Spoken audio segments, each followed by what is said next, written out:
You've got one night to save Mario from the supernatural. Luigi's Mansion. Only for Nintendo GameCube. Rated E for everyone.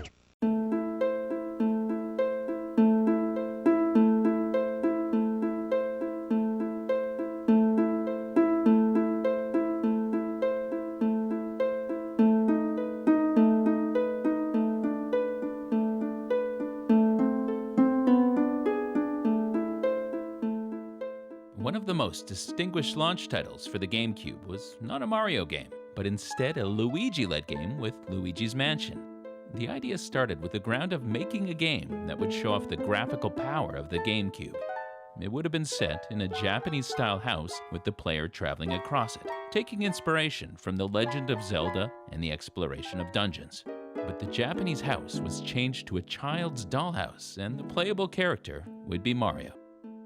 As development continued, the designers wanted to incorporate dynamic lighting effects. With them putting the focus on the use of shadows and darkness, they again changed the area, making it an American-style haunted mansion. This idea of a haunted house convinced the developers that due to Mario's heroic and brave status, he would not be the appropriate character for this game. So they turned it over to choose Luigi, as they felt he would embody a cowardly character perfectly. Around this time, the GameCube console itself was also in development. This allowed the team of Luigi's Mansion to make some recommendations to further better the demo. One of them, which became vital, was for the design of the controller.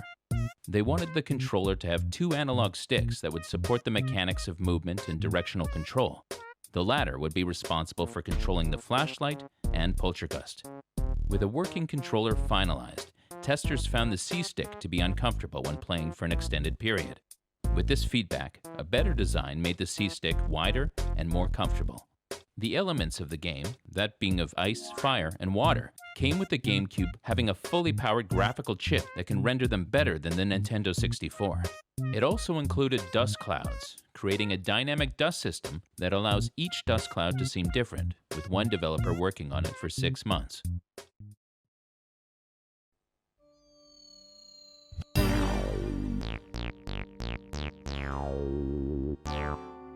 For the game's story, we find Luigi heading to a mysterious mansion that he won in a contest that he did not sign up for.